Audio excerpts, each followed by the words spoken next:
What is going on, grinders? It's Chief. We're in the building. It is Sunday night football. It's the pre-lock show for Showdown. And I have, let's see, I'm going to call Tim probably my most practical co-host.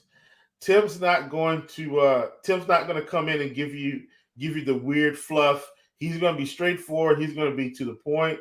He's going to try to make sure that he points you in the right direction for this slate right out of the gate. Tim, I'm so glad to be with you tonight. How are you doing? Yeah, I'm doing well, Chief. I had a pretty good main slate. Nothing spectacular, but I won about 3x today on DK, and probably about the same on FanDuel. So it was a good day for me, and I'm hoping to continue that momentum into Showdown. Yeah, for sure. And I think, if that's the case, Tim, you just need to come on every week. I feel like the last time we had a show, you had the last time we had a show. Well, yeah, the last time we had a show, I had a huge day. Nothing like that today. Yeah, far from that. Gotcha. Well, listen, I think you probably know kind of how I like to do this thing on Sunday.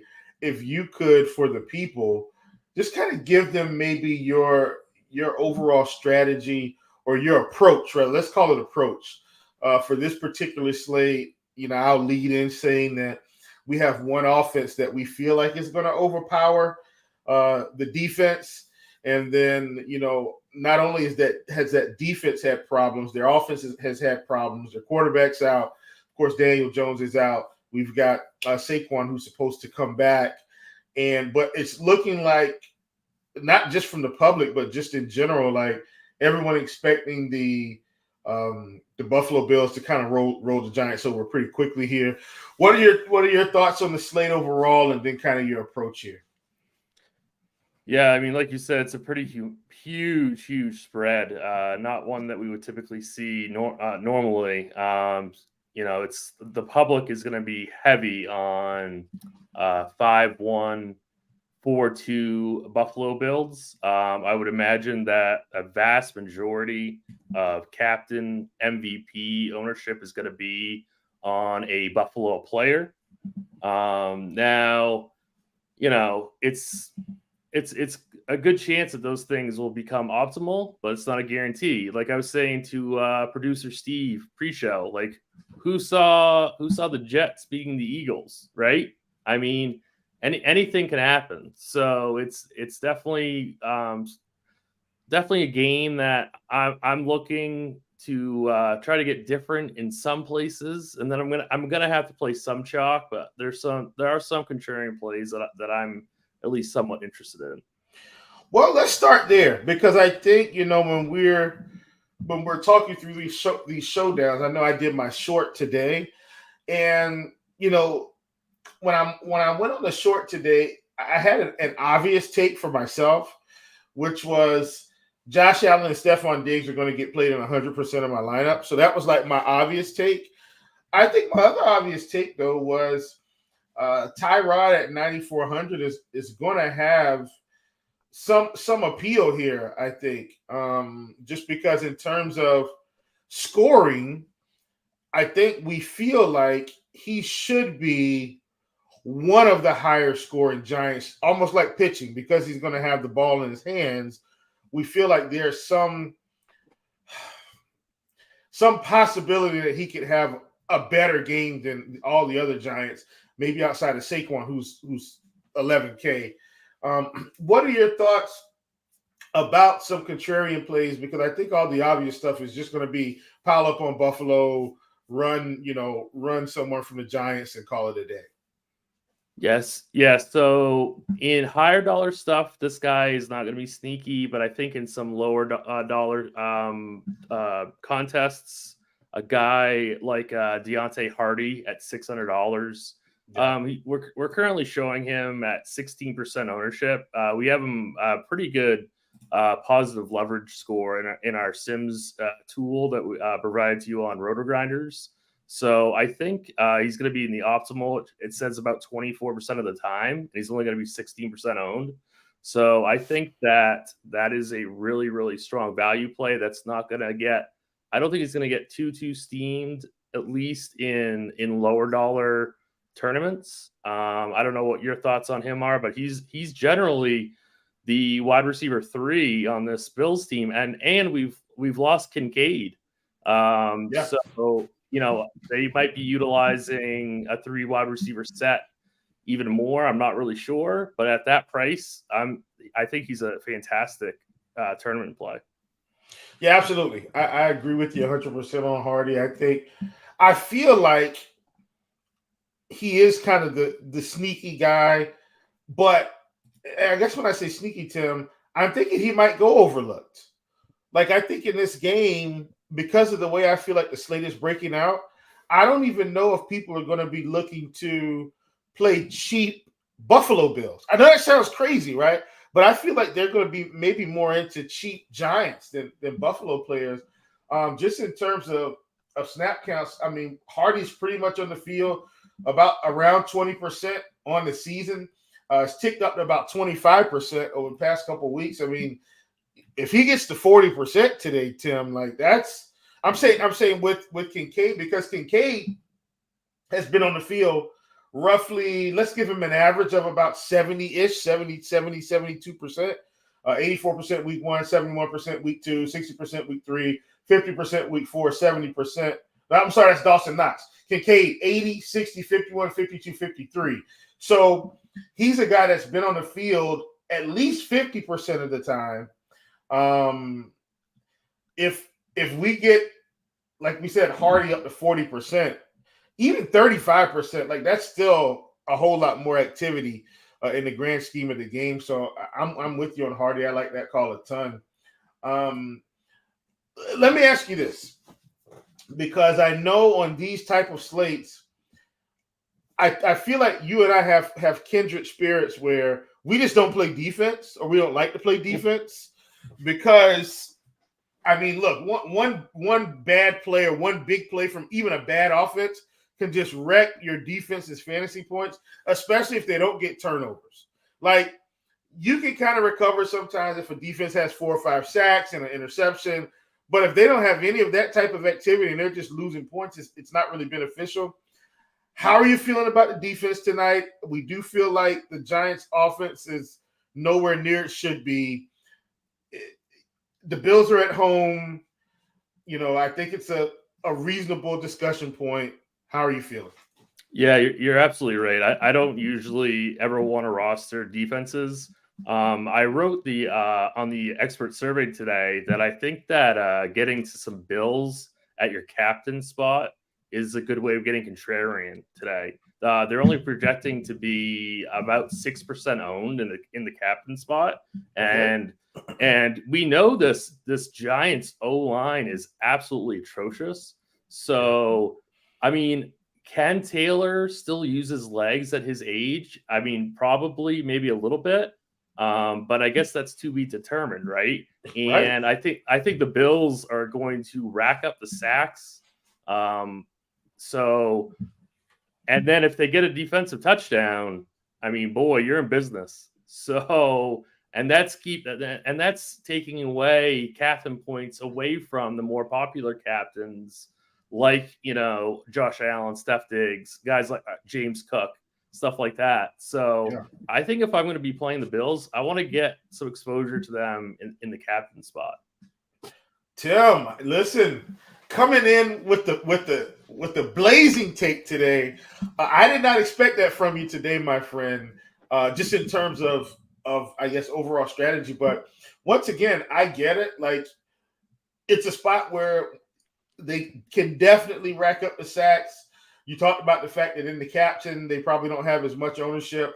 And really, Tim, ironically, this kind of opens it up for you to be able to play Allen and, like, you can play Allen and Diggs no problem, which are kind of the two main guys. You can probably almost, if you're going to do that, you probably want to either play Gabriel Davis or Gabe Davis or I was about to call him Kincaid, Dawson Knox, like, because one of those other guys is going to get volume too. And that's where Hardy comes in as well. So I like that call at defense tonight. Once again, that's why I want to specify Tim and I do not play defenses usually. Okay, that's not something we do, but I do think it's viable for tonight's slate. How are you feeling about a guy? And I'm asking because I know we're hopping around. I'm going to tight end.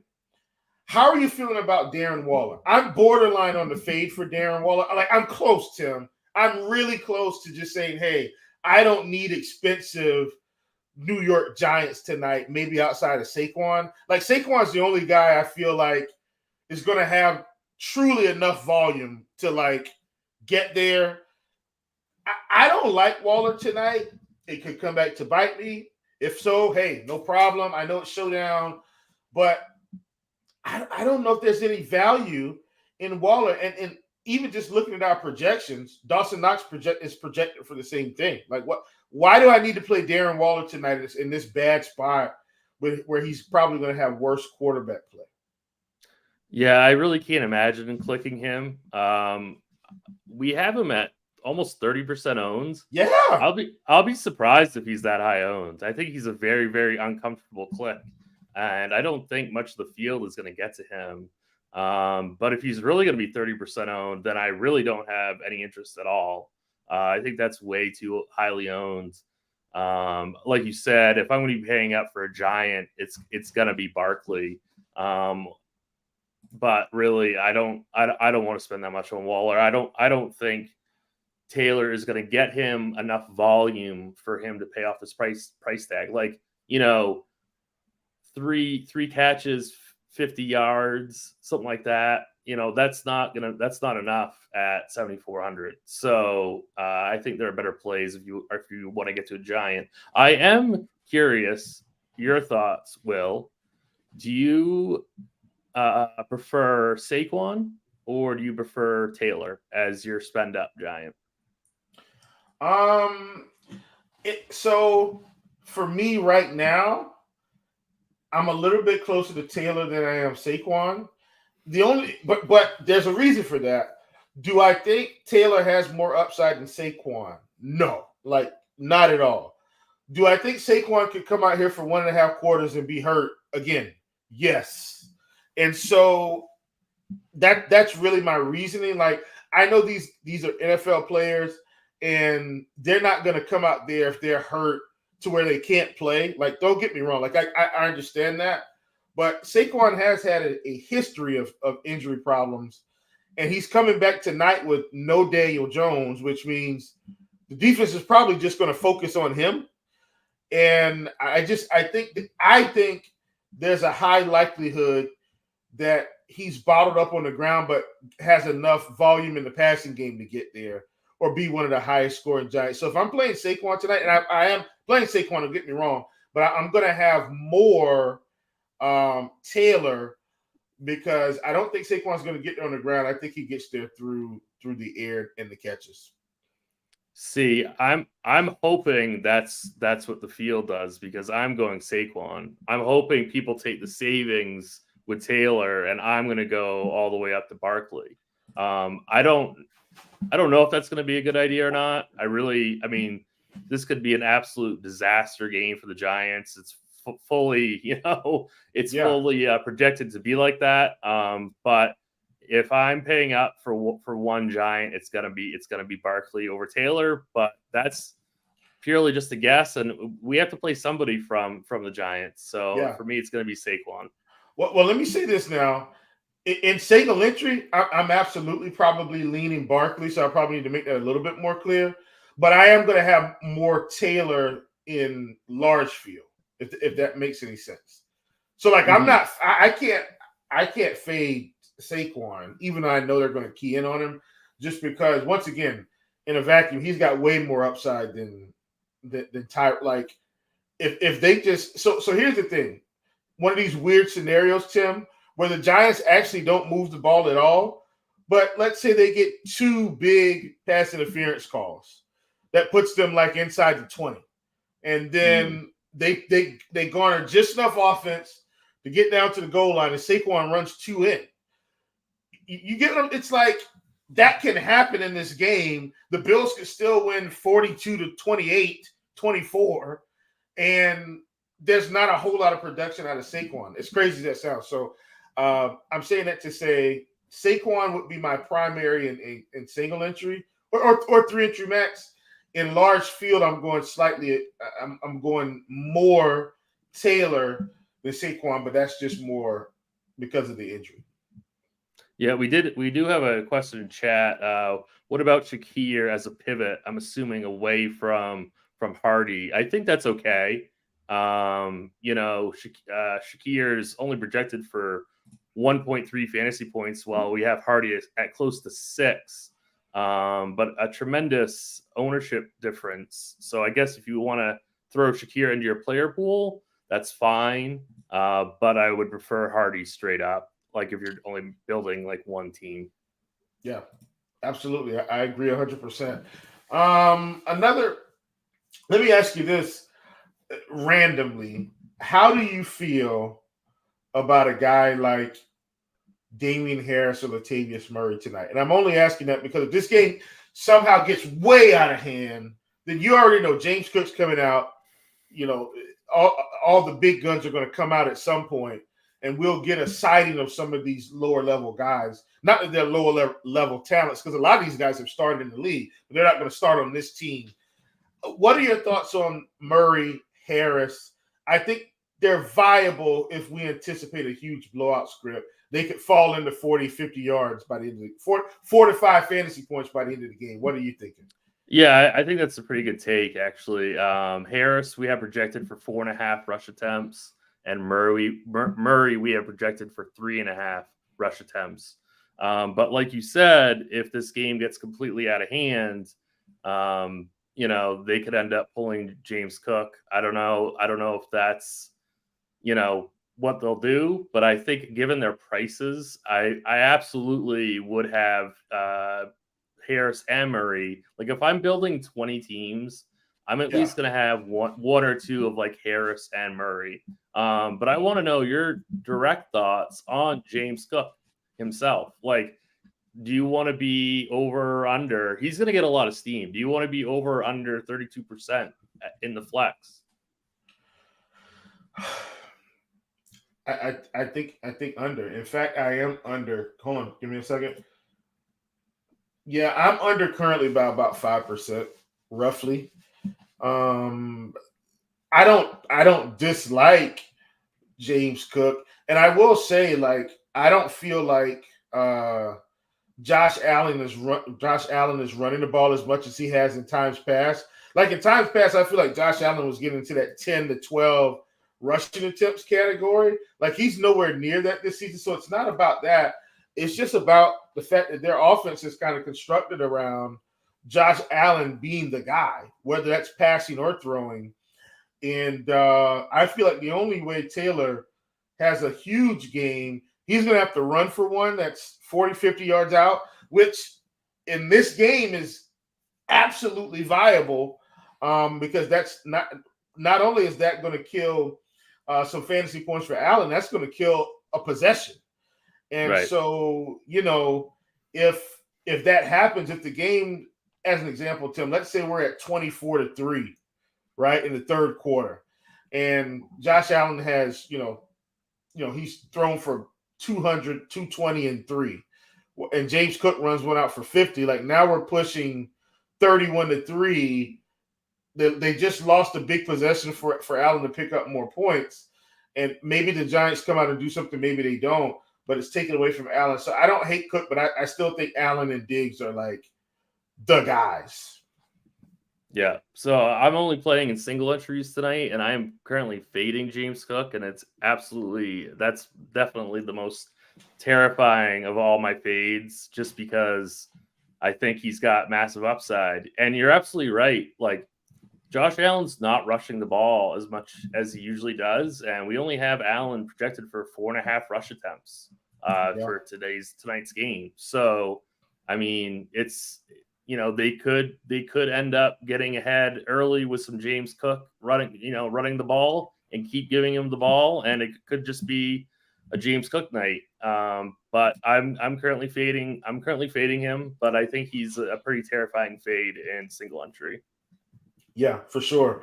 And let me just kind of go back to something real quick. That's another reason, Tim, why I wanted your take on Murray and Harris. I've got some real interest in those two as kind of backdoor plays, if you will, because of how this game could go. Like James Cook could absolutely come out here and rush for 15 attempts and 70 yards and not score a touchdown. And we get down to the end of the game, and Murray or Harris just kind of fall in the end zone because it's garbage time. Like that's kind of my thoughts. So that's another reason why I like those running backs. Let's kind of go over these other tight ends. We talked about Waller and the fade. I do think Dawson Knox is a good play tonight, but everybody does. We've got him at 31%. He's 3,800. I think he's good chalk. I think I just eat it at that price, Tim. How are you feeling about Dawson Knox? Yeah, I think he's going to get pretty steamed given the Kincaid news right before lock. So yeah, man, I don't know. Like, I currently don't have him in my single entry, but it's tough. Like he should pay off his price tag. But I'm just worried about ownership, and I'm trying to get a little bit different. So, but I mean, if you're playing not a lot of people play cash games and Showdown, but if you're trying to be a little bit less risk adverse, then I would definitely go with Knox. I think he's a fairly safe play at that price tag. Yeah, and that's really what it is. I think, even looking at our projections, once again, we've got Dawson Knox in terms of RG projections at around 9.43 and Darren Waller at 9.5. And we're pretty much getting a $4,000 discount, almost 3,600 to be exact. But yeah, so that's kind of where I'm landing, why I like Knox so much. Let me just say this, Tim.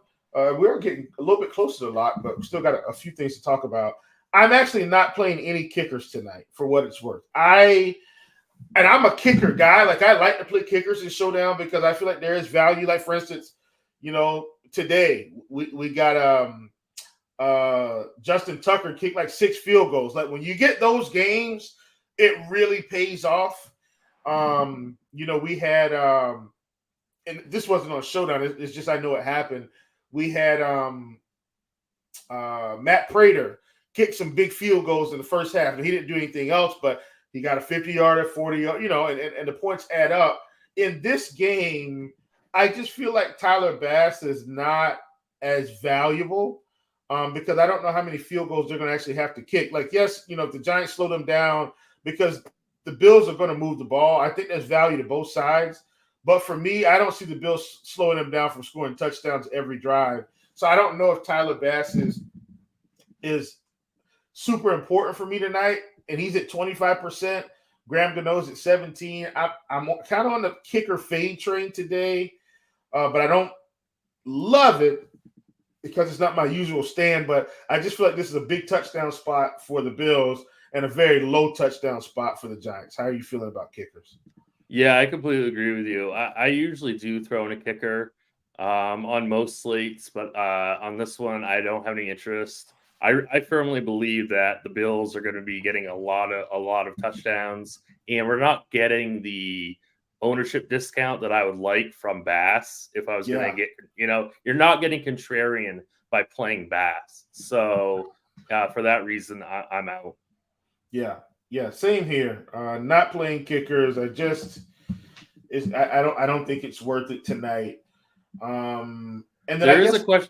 There is a question in chat that I wanted to address real quick. Yeah. Dustin Norton says Harris is kind of the number 3, right? Plus he's younger than Murray. I'm playing it that way in a blowout. Yeah, I think that's fine. And I think that Harris is half the price of Murray and projected right around the same amount of fantasy points and right around the same amount of ownership. So I think Harris is the better play, over Murray, take the savings, and you get basically the same amount of fantasy points and basically the same ownership. So if you want to go one of those non-Cook running backs, it would be Damian Harris for me. For sure. Love that call. And I'm checking in now because I'm trying to figure out where where I feel like the field is going to land in terms of builds. So, Steve, if you don't mind, can we try to build some? Oh, you've already got it up. Never mind. Tim, let's try to maybe build what we think the field is doing, just to kind of give the viewers an idea. And then that way, they can kind of see some spots where maybe they can get a little different, even in single entry. Now, I think I have an idea of what you and I may be doing tonight, but I think the field, in my opinion, and in fact, let's go to captain and see. I'm pretty sure. Yes, we've got Diggs or Allen as kind of the primary options. I will say, typically in Showdown, the receiver kind of reigns supreme over the quarterback because of those slight savings. So if I was going to build what the field was building, I think we put Diggs in the captain. I think that's what we do. And then I think in the flex, we come back and bring it back with Josh Allen. Tim, how do you feel about that? I feel pretty confident the general field will go that direction. What are your thoughts there? Well, I think looking at projected ownership at captain, I think Allen is showing higher. I think Allen is showing higher at captain. Well, let's flip that, Steve. Let's just go Allen captain, Diggs flex. Yep. Yeah, that's what I think is going to be the most popular. Like in the $15, $20, whatever it is. I think that's going to be the most popular captain is Allen. Then bring it back with Diggs. So then if you scroll down, then I think Dawson Knox, because people are going to be like, if I'm going to be playing Allen at captain, I want to pair him with at least two wide receiver pass catchers. So I think Dawson Knox becomes a very, very, very popular play.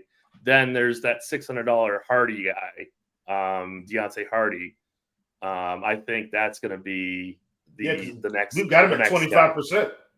Yeah. Yep. So I think that's going to be a very, very popular way of starting out your lineups. Yeah. Now I don't necessarily have a problem with that, but it's going to be very, very popular. Your chances of being duped are extremely high. What does that leave us for remaining salary? 7-1. Okay, so 7-1. Yeah. So if you want that to be kind of like your core, you're gonna have to find ways to get Contrarian in your last two pieces.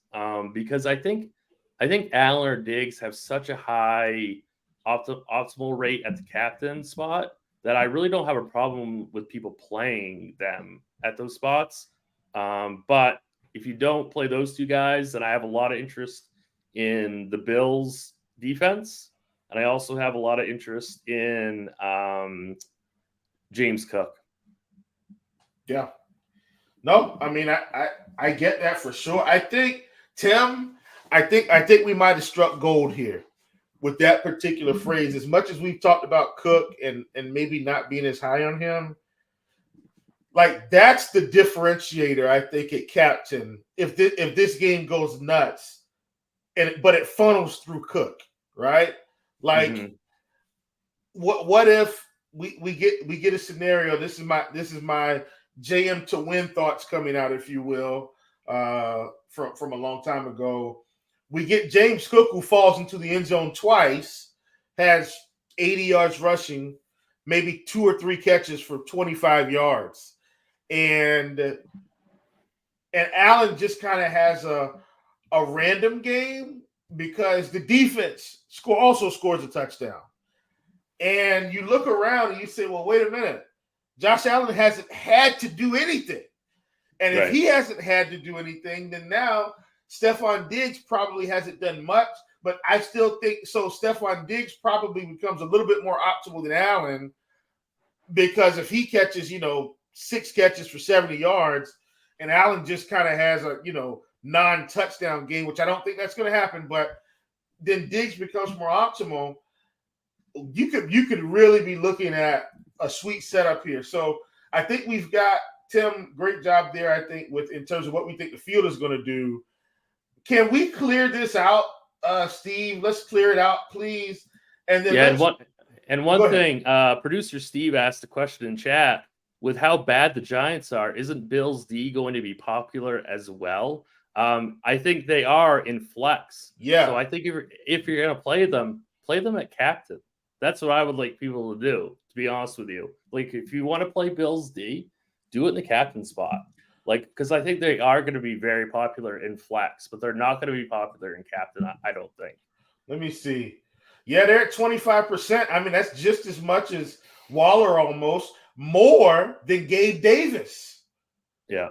Think about that. We've got a defense that's going to be more popular slightly than the second receiver weapon in terms of this high-powered offense. Tim, what if now this is a thought here. What if we built with Gabe Davis in the captain? All right, let's do it. You see what I'm saying? So we take Davis, who's kind of their home run hitter in a sense. We take Davis, and now we plug in Josh Allen because we're saying, hey, Davis is just going to have a nuts game tonight because the Giants stink, right? And we plug in Josh Allen, and we still get Stephon Diggs. And then how much does that leave us with? Because now we've kind of come down at captain some, and that's given us a little bit more flexibility on that side.